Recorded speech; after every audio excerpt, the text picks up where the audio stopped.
Hi, I'm JR Tino. This tutorial video is about time dilation of Albert Einstein's special relativity. The first thing we need to consider is the speed of light is a constant of all observers. Why is that? Let me show you. Mavis is riding the train while Stanley observes the train moving. Mavis in frame reference S prime observes a light pulse emitted from a source O prime and reflected back along the same line. Stanley observes the same light pulse following a diagonal path, and to derive the formula of time dilation, we need to use this scenario.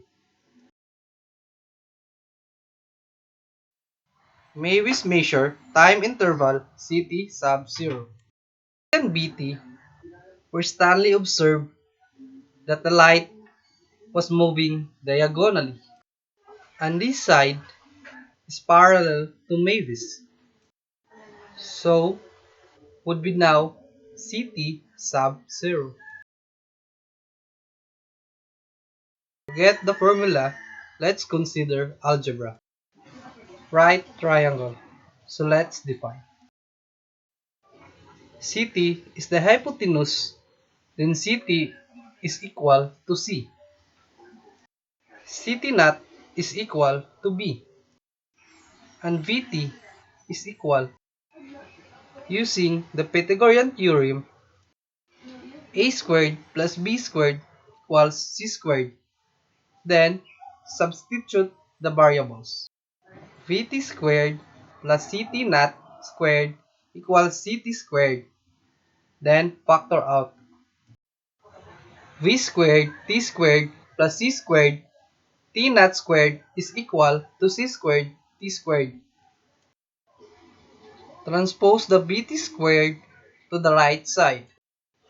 Then factor out. Divide both sides by c squared minus b squared.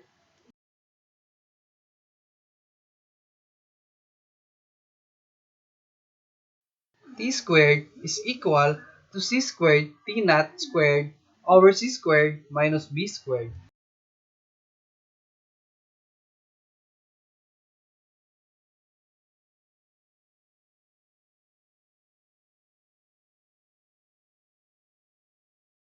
C squared minus b squared is equal to c squared times 1 minus b squared over c squared using identity. T squared is equal to c squared t naught squared over c squared times 1 minus b squared over c squared.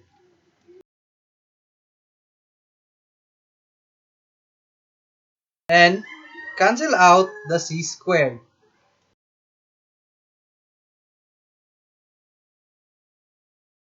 Then copy the remaining. T squared is equal to t naught squared over 1 minus b squared over c squared. Square root both sides. Then t squared is equal to t naught over square root 1 minus b squared over c squared.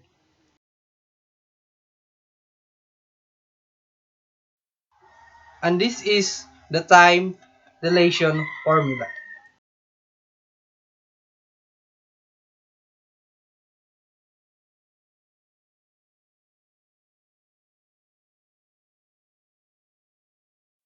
Application.